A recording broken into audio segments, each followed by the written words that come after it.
67 years old, and I still know the sound of a man lying to my face. Spent 30 years in construction, you learn real fast that a cracked foundation doesn't announce itself. It just waits. I thought I knew Derek Wainwright better than almost anyone alive. Turns out, I didn't know him at all. And my son had spent 4 years making sure I'd find out exactly what that cost us. My name is Harold Sutton. I live in the Bellevue neighborhood of Nashville, Tennessee, in a house my wife Ruth and I built together in 1989. Not built the way people say it now. I mean, we actually built it. I swung the hammer. Ruth picked every window, every door frame, every piece of trim. She had opinions about trim the way most people have opinions about politics. Strong ones, loud ones, the kind that turned out to be right. Ruth passed 3 years ago. Breast cancer. The kind that moves fast and doesn't negotiate. The house still smells like her in the mornings. Cedar and coffee and something I've never been able to name. I've stopped trying. It was a Thursday night in October when my phone rang. I know it was Thursday because I'd spent the evening going over the final documents for the signing. The deal Derek and I had been building toward for the better part of 2 years. A consolidation of assets, a restructuring of Sutton and Associates, the construction company Ruth and I had started in 1994 with $40,000, a used pickup truck, and 2 employees who were willing to work for slightly less than they deserved while we got on our feet. 30 years of work. And tomorrow morning, we were going to sign the papers that would take it to the next level. I'd been in bed since 10. I wasn't asleep. I don't sleep the way I used to. Ruth used to say I processed the whole day in my head before I let myself go under, like I was filing paperwork before I could close the office. She wasn't wrong. The phone buzzed on the nightstand at 1:07 in the morning. I looked at the screen. Marcus. My son doesn't call after 9 at night. He does Sunday afternoon check-ins, texts on my birthday 2 days early, and emails about things he thinks I should read, articles about the construction industry, occasionally something about retirement planning, once a long piece about the history of Nashville that he thought I'd find interesting. I did. That's Marcus. Thoughtful, precise, the most deliberate human being I have ever produced. I answered before the second buzz. Dad. His voice was flat. Not the flat of a man who was tired. The flat of a man who had been preparing for this conversation for a long time and had decided exactly how he was going to have it. Don't say my name. Don't turn on any lights. I sat up. Marcus. It's past 1 in the morning. Dad. Something in the way he said that one word put me straight upright. I've heard Marcus use that tone exactly twice in my life. Once, when he called to tell me his mother's cancer had come back in her liver. Once when he called to tell me he'd lost his job and was being investigated for something he did not do. I'm listening, I said. Don't go near the study. Don't touch the filing cabinet. And Dad, he stopped. I could hear him breathing, slow and controlled, the way he breathes when he's managing something internal. Derek cannot know you're awake. The room went cold. Derek Wainwright, my business partner of 15 years. The man who had been sleeping in my guest room for the past 3 days because, as he'd explained it, his apartment building on West End Avenue was doing emergency plumbing work, and it was just easier to stay with me while the signing got finalized. I'd believed him without a second thought. I'd made the man a full dinner on his first night. Pork chops, green beans, cornbread from the recipe Ruth kept on an index card in the kitchen drawer. I'd let him sit in Ruth's chair at the kitchen table. Marcus, I said quietly. You're scaring me. Good, he said. And his voice did something then just at the edge, just for half a second. Something that sounded like 4 years of weight pressing against a very thin wall. Be scared. Be quiet. And do not let him hear you move. I didn't ask another question. I set the phone to silent, slipped out of bed, and moved through my house in the dark the way I'd learned to move through job sites at night carefully, without assumptions, testing each step before I committed to it. 14 steps down the hallway, past the framed photos from the '94 ribbon cutting Ruth with the scissors, laughing, sunlight hitting her hair, past the small table by the linen closet where she kept a dish of smooth river stones she'd collected from every vacation we'd ever taken. I couldn't see them in the dark, but I knew they were there. I'd walked past them every day for 26 years. I pressed myself against the wall at the end of the hallway, where it corners toward the living room and the guest bedroom beyond. The house was quiet. Then I heard it, a sound from the direction of the study, not loud, not dramatic, just the soft, careful sound of someone moving through a space they're trying not to disturb. A floorboard, a pause. Another floorboard. I stood completely still. Ruth used to say I trusted too easily. Said it the way she said most true things, not unkindly, not as a criticism, just as a fact she wanted me to have. Harold, you see the best in people before they've shown you anything. That's a beautiful way to be. Just make sure you're watching too. I was watching now. I pressed my back flat against the wall and looked toward the guest bedroom. The door was closed, but beneath it, in the thin gap between door and floor, I could see the pale glow of a phone screen, moving, shifting, like a man reading something, or typing something, or waiting for something to load. At 1:17 in the morning, I stood there in the dark of my own house. The house I built, the house Ruth filled, the house I'd invited this man into without a single hesitation, and I felt something I hadn't felt in a long time. The ground shifting, slow and certain, the way it does before a foundation gives. I don't know how long I stood there. Long enough for my knees to remind me I was 67. Long enough for my eyes to adjust to the dark so completely that I could make out the shapes of Ruth's river stones on the hallway table without reaching for them. The light under the guest bedroom door went out. I waited. 3 minutes. Maybe 4. The kind of silence that has texture to it. The hum of the refrigerator. The settling of old wood. The distant sound of a car passing on Highway 70. My house at night. I knew every note of it. Then the guest bedroom door opened. Derek Wainwright stepped into the hallway, in his undershirt and slacks. No robe, no socks. A man who had gotten dressed with a purpose and didn't bother with the parts that weren't necessary. He moved quietly. I'll give him that. The kind of quiet that takes practice. He wasn't shuffling to the kitchen for a glass of water. There was intention in every step. I pressed myself back around the corner and held my breath. He went to the study. I heard him try the handle first, slow, careful, testing the resistance. The study door has a lock I've never used in 26 years. Ruth used to joke that the only things worth stealing in there were her recipe cards, and anyone who wanted those was welcome to them. I hadn't locked it tonight, hadn't thought to. Derek turned the handle, and the door opened, without a sound. The lamp on the desk clicked on. I saw the thin bar of light appear beneath the study door. Warm and yellow. The same lamp Ruth used when she sat in there on Sunday evenings, paying bills, and listening to old country music on the radio. She had a system. Envelopes sorted by due date. Stamps in the top left drawer. A checkbook she balanced to the penny every single month. Derek was standing in the middle of that room right now. I moved to the edge of the hallway corner and looked. The study door was open just enough, maybe 4 inches, that I could see a sliver of the room. Derek was at the filing cabinet. Ruth's filing cabinet. The green one with the brass handles she'd ordered from an office supply catalog in 2001 and made me carry up the front steps because, and I quote, it cost enough that it deserved to be treated with respect. He wasn't struggling with it. He wasn't searching. He moved through that cabinet the way a man moves through his own desk. Efficient, familiar, like he already knew the layout. That was the thing that hit me hardest. Not that he was in there. Not that he was going through our files in the middle of the night. It was that he'd clearly been in there before. He knew which drawer. He knew how far to pull it before it caught. He knew to lift slightly on the handle because the bottom drawer sticks in the humidity and you have to ease it. I knew that about my own filing cabinet because Ruth had shown me. She'd said, lift a little on the left side. Harold, it's been doing that since 2008. Derek Wainwright knew it too. And Ruth had never shown him anything. He pulled out a folder, set it on the desk, and reached for his phone, started photographing pages. Calm, methodical. The way a man finishes a task he started somewhere else, a long time ago.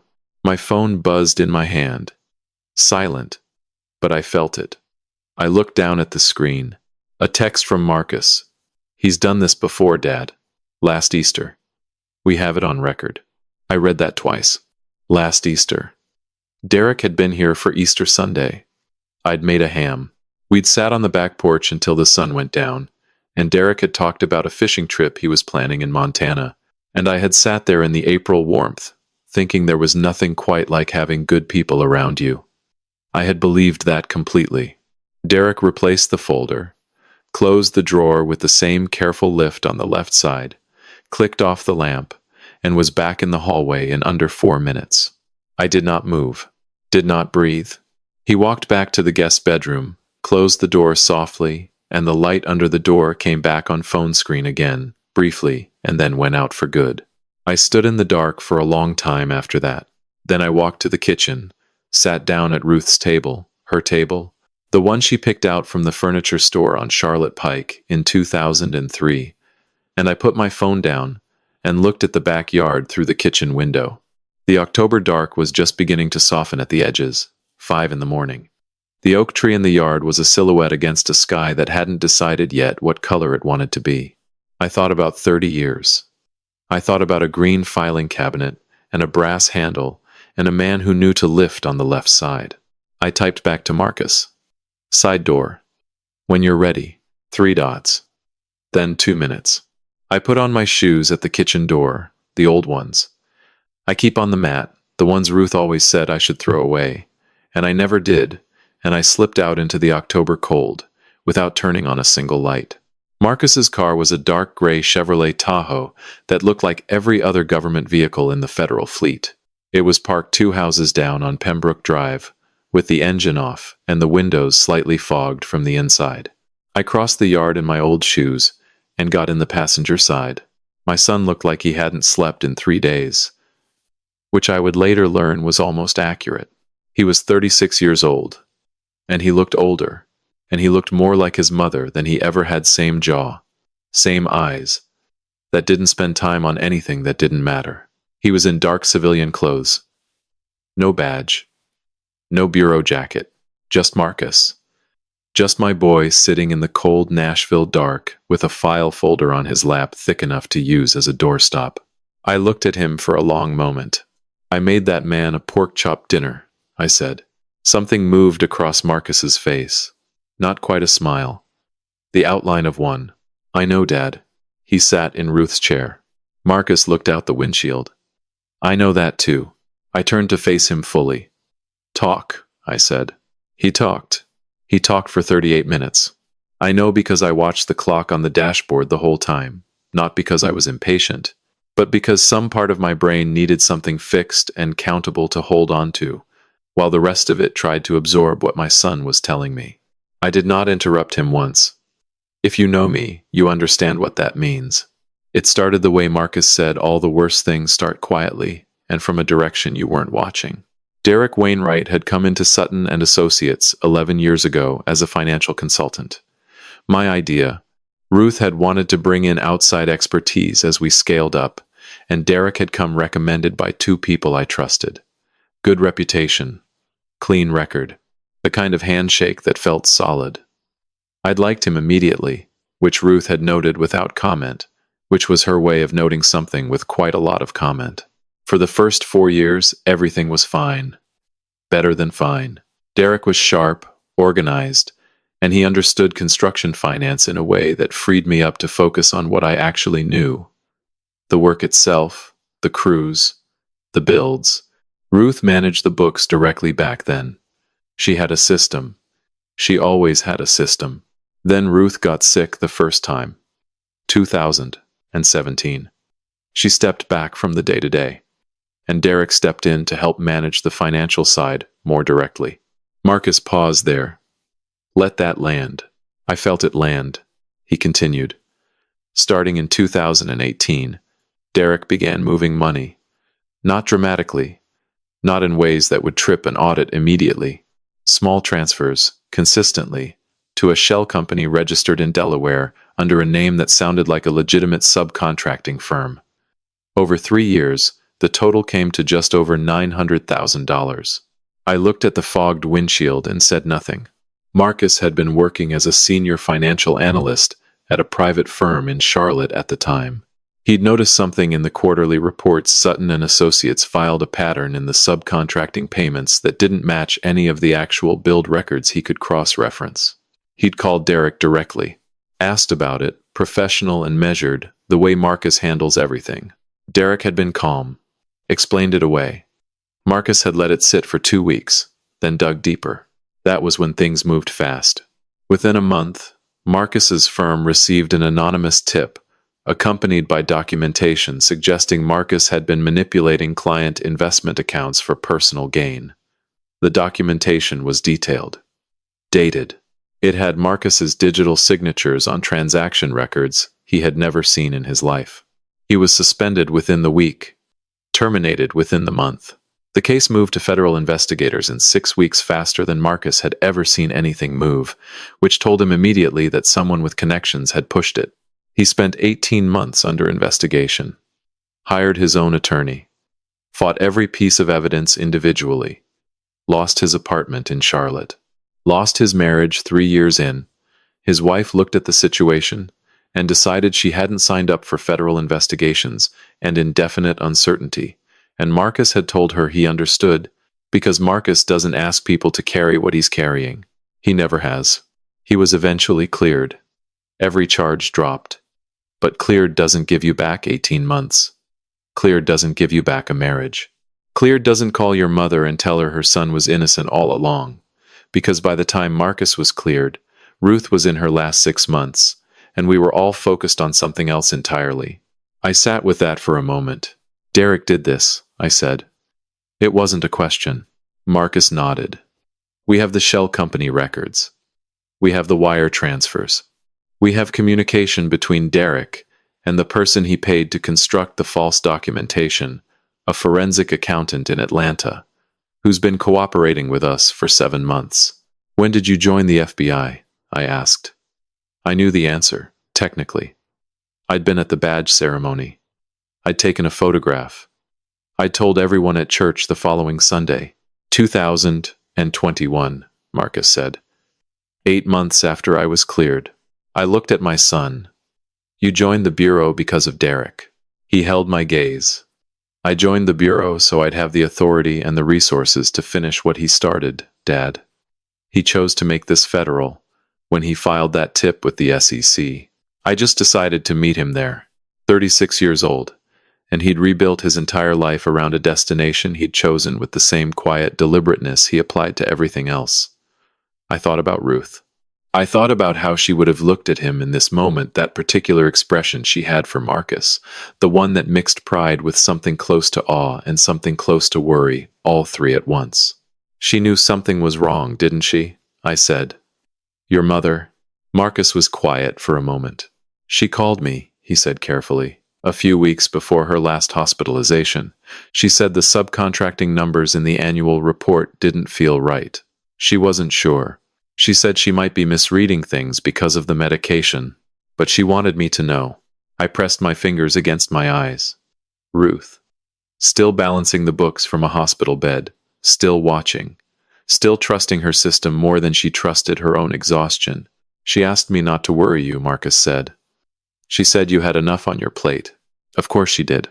We sat in silence for a moment that felt much longer than it was. Then Marcus reached for the laptop on the back seat, opened it, turned the screen toward me. It was a document. A contract. Asset transfer agreement. Sutton and Associates, the consolidation deal Derek and I had been building toward for 2 years. The final version. Ready for tomorrow's signing. At the bottom, in the signature block designated for Harold James Sutton, was my signature. I have signed my name approximately 40,000 times in my life. On contracts, on permits, on mortgage documents, on birthday cards, on the marriage license I signed in the Williamson County Courthouse in 1984 with Ruth standing next to me in a yellow dress. I know my signature. That was not my signature. He's been building this for 6 years, Marcus said quietly. Tomorrow morning, That contract transfers controlling interest in Sutton and Associates to a holding company Derek controls. The company your father and mother built for 30 years becomes his. Legally. Completely. He paused. Or it would have, if you'd actually signed it. I looked at the screen for a long time. Outside, Nashville was turning gray at the edges. The first bird of the morning made a sound like it had something to prove. Inside the car, something settled into me. Not panic, not grief. Something older and quieter than both. I knew that feeling. I'd felt it once before standing on a job site in 2006, when I looked at a load-bearing wall and knew, before the engineer confirmed it, that the foundation beneath it had been compromised. You don't argue with that feeling. You don't negotiate. You just figure out what needs to be done, and you do it right. I walked back into my house at 6:04 in the morning through the side kitchen door, the same way I'd left. Took off my old shoes on the mat. Set my phone face down on the counter. Stood in the middle of my kitchen in the gray October light and looked at the room like I was seeing it for the first time. Everything was exactly where it had always been. Ruth's copper pots hanging above the stove. The index card recipe holder on the windowsill, stuffed thick with her handwriting on yellowed cards. 30 years of meals in her specific, slightly slanted cursive. The coffee mug on the second shelf that I had not touched in 3 years. White ceramic, a small chip on the handle, a faded print of the Tennessee state flower on the side that had mostly washed away. Ruth had bought it at a rest stop outside of Cookeville, on a road trip in 2012, and declared it the most useful $5 she'd ever spent. I had not used it since she passed. I wasn't sure why. It just stayed there on the second shelf, and I worked around it every morning, and that felt right in a way I couldn't explain. I made coffee. I made it the way I always make it, strong enough to make a reasonable person reconsider. I poured a cup, sat down at Ruth's table, and looked out the kitchen window at the oak tree in the backyard while Nashville finished deciding to wake up. I had 3 hours before Derek would come downstairs. I used them the way I use most things, methodically. I showered. I made the bed with the precision of a man who spent 30 years managing job sites and never quite shook the habit of starting the day with something squared away. I read through the signing documents one more time, the real versions, the ones with my actual signature that I had actually produced with my actual hand. I noted exactly which pages had been altered in Derek's version. I noted how good the forgery was. It was very good. That bothered me in a specific way I hadn't anticipated. Someone had worked hard on this. Someone had spent real time on the particular slant of my H, the way my signature runs slightly uphill at the end like it's trying to get somewhere. That kind of attention takes either professional skill or personal obsession, and I wasn't sure which one was worse. Derek came downstairs at 7:32. He was in a pressed shirt, khaki trousers, hair combed, ready for the day. He looked exactly like what he'd always looked like to me, a man assembled from a catalog. Neat, purposeful, the kind of put together that suggests the inside of his car is also clean and his desk drawers are organized by category. I had always read that as professionalism. I was reading it differently now. "Morning, Harold," he said. He went to the coffee maker without asking, which he'd been doing since his first morning here. I'd found it comfortable at the time.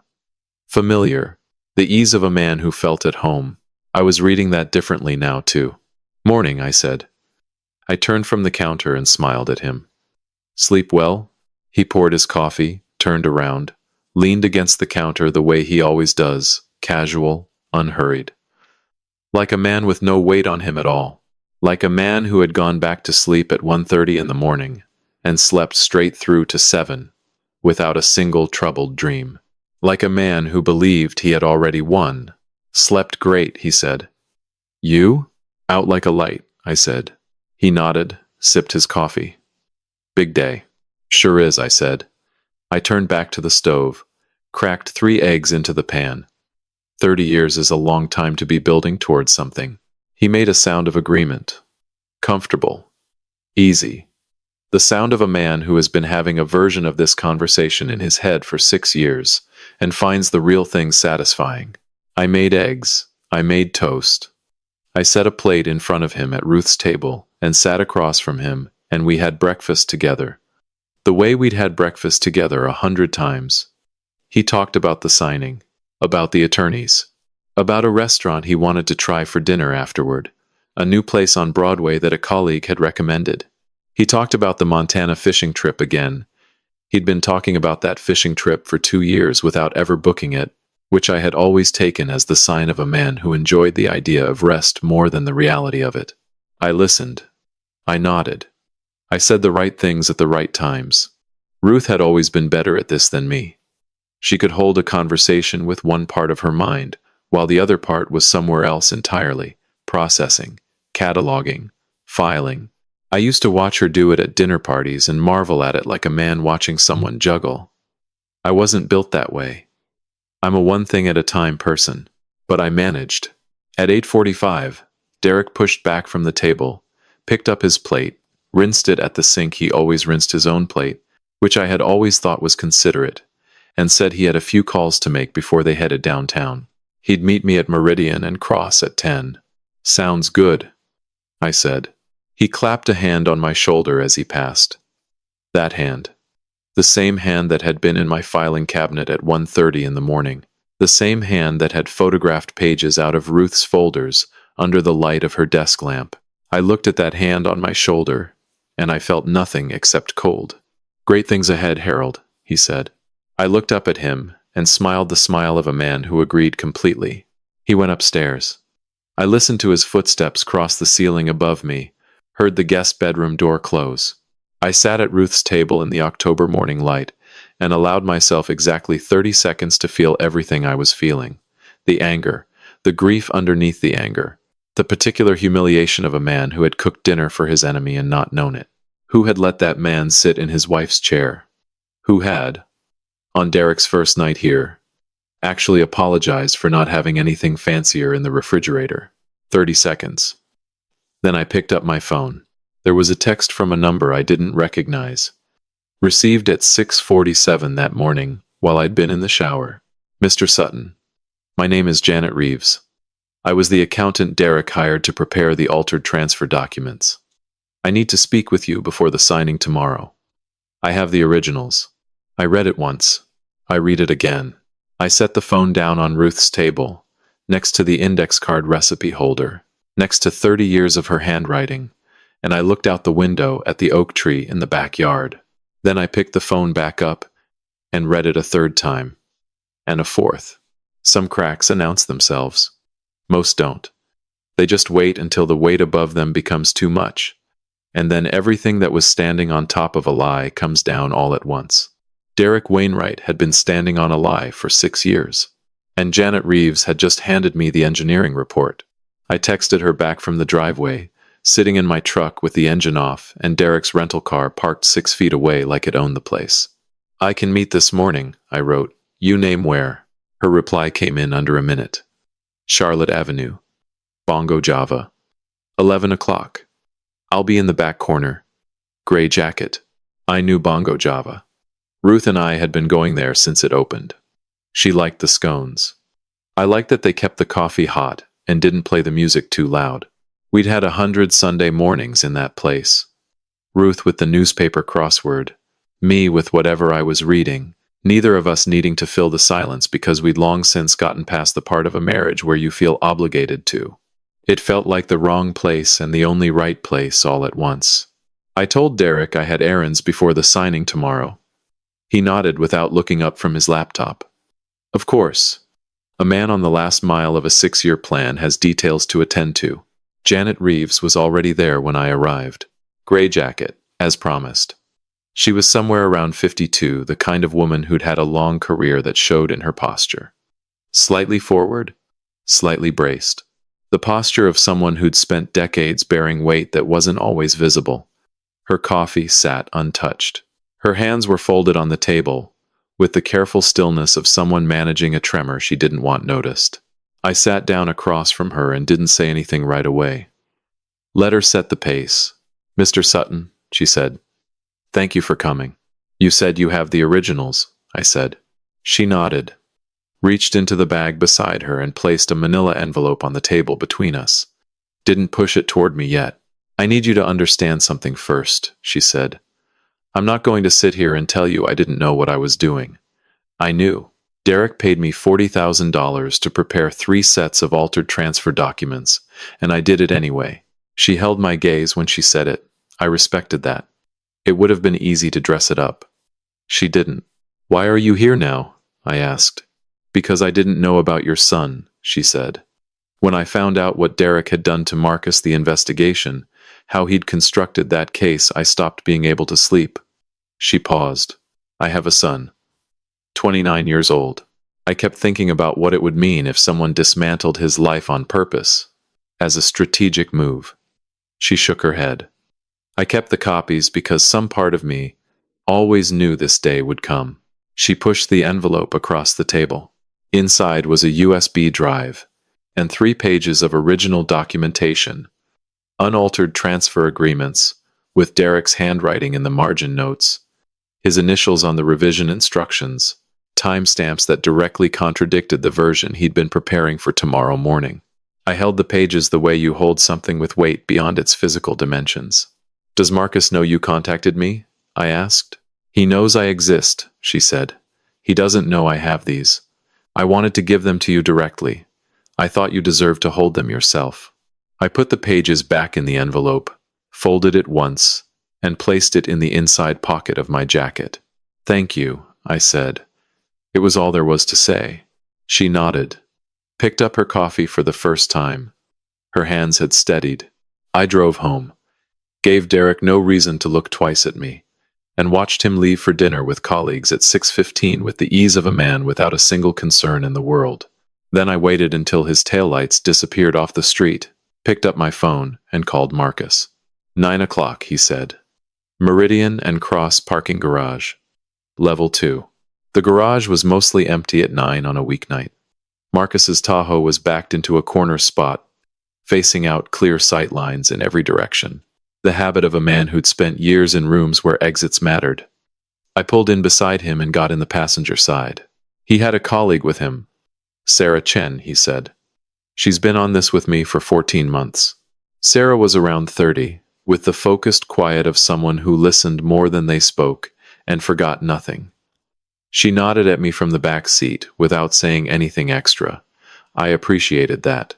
I handed Marcus the envelope. He opened it, looked at the pages, looked at the USB. Something moved across his face that he controlled quickly. Relief, I thought. The specific relief of a man who's been carrying a structure on his back for a long time and just felt someone take hold of one of the beams. Janet Reeves, I said. She kept copies of everything. That fills the last gap, Marcus said quietly. He looked at Sarah. She gave a small nod, the kind that means something specific between people who've worked the same case for over a year. Then Marcus looked at me. Tomorrow morning, I want you in that room, Dad. When Derek walks in and sees you sitting at the head of that table, I need him to understand that something has changed. I need him off balance for 30 seconds. That's all. You could have told me sooner, I said. Not as an accusation, just a true thing. I know, he said. And he said it with the weight of a man acknowledging a cost he decided was worth paying. If you knew, he might have seen it in you. He wasn't wrong. I'm not built for performance. Ruth could hold 2 things at once. I would have given it away inside a week. Get some sleep, Marcus said. Tomorrow's going to be the longest short morning of Derek Wainwright's life.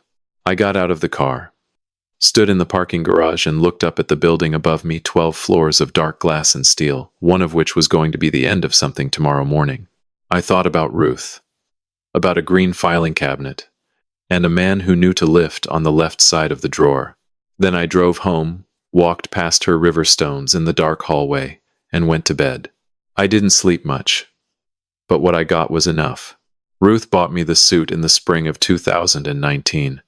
Navy blue, wool blend, slightly more formal than anything I'd worn in the previous decade. I'd tried it on in the store on West End Avenue and told her it was too much suit for a man who spent most of his professional life in steel-toed boots. And she'd looked at me in the mirror with that expression she had, patient, certain, slightly amused, and said, "Wear it to something that matters, Harold. You'll know when." I'd worn it to her funeral 6 months later. I hadn't touched it since. I took it out of the closet at 7:15 on Friday morning and put it on in front of the mirror. It still fit. Ruth had always known my measurements better than I did. I stood there for a moment looking at myself, 67 years old in a navy suit in the October light, going to finish something my son had spent 4 years building toward and my wife had seen coming before either of us. I think I did know when, Ruth, I said to the mirror. Then I picked up my keys and drove downtown. Meridian and Cross occupied the top 3 floors of a glass building on Church Street in downtown Nashville. The lobby was marble and quiet, the kind of quiet that costs money to maintain.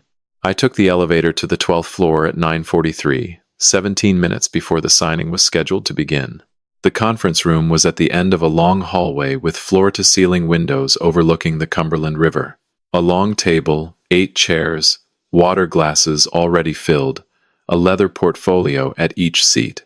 2 attorneys from the firm were already there, arranging documents with the careful efficiency of people paid to make complicated things look orderly. I walked to the far end of the table and sat down. The lead attorney looked up.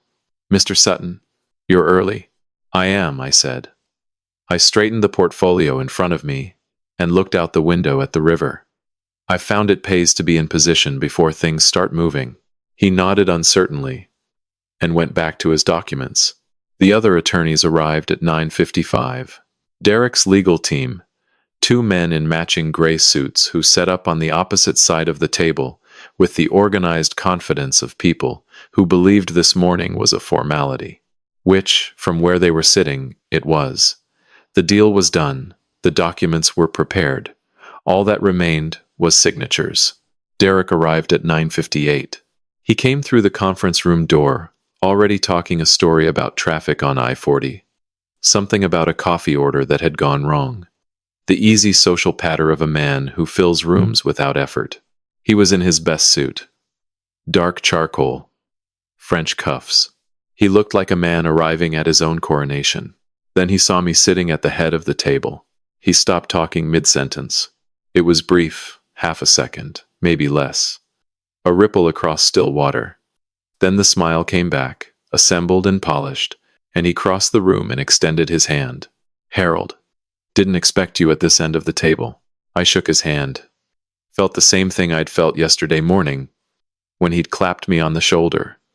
Cold and clear and absolutely certain. "Seemed like the right place to be," I said.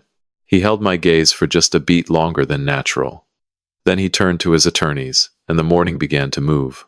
The lead attorney walked through the documents. Transfer of controlling interest.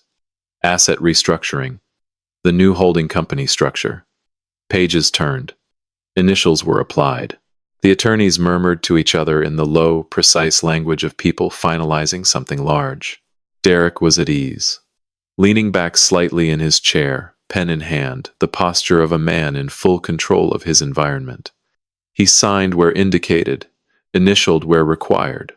Each mark of his pen was another step toward the finish line he'd been walking toward for 6 years. I watched him the way I used to watch a building, going up patiently, looking for the thing that wasn't right. We reached the final document. The primary transfer agreement. The one with my forged signature already on it, waiting for Derek's to make it complete. The attorney slid it across the table toward Derek. Derek uncapped his pen. The conference room door opened. Marcus walked in. He was in a dark suit, white shirt, no tie. Behind him was Sarah Chen, and behind Sarah was a third agent I hadn't seen before, broad-shouldered, unhurried. They moved through the conference room the way people move when they have complete authority and zero interest in making anyone comfortable. The room went still. Derek's pen stopped an inch above the paper. Derek Allen Wainwright. Marcus's voice was quiet and even, the voice of a man who had rehearsed this moment so many times it had become simply true. Federal agents. Put the pen down. One of Derek's attorneys stood up. "What is the meaning of—" "Please sit down, counselor," Sarah said. She placed a hand on his shoulder, not unkindly, and he sat.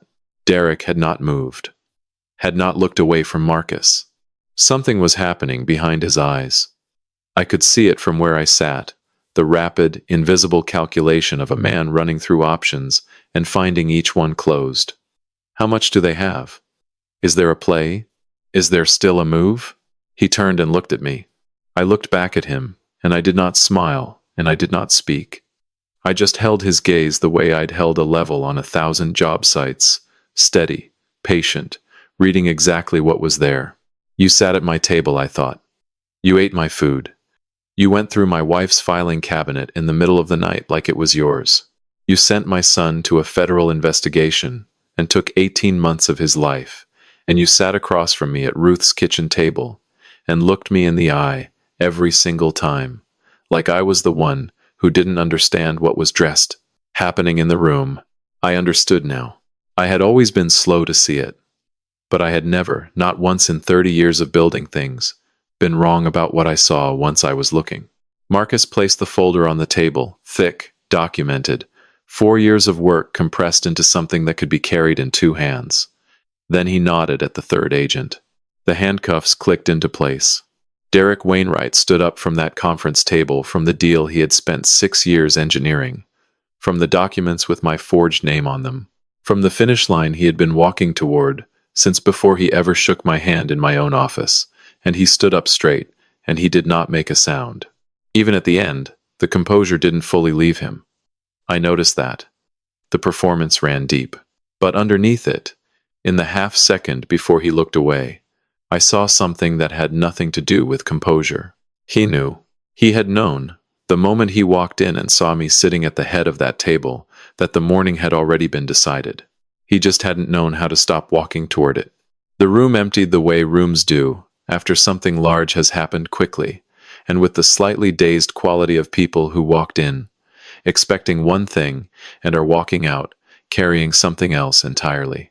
Derek's attorneys left first, already on their phones. The firm's attorneys began quietly gathering documents.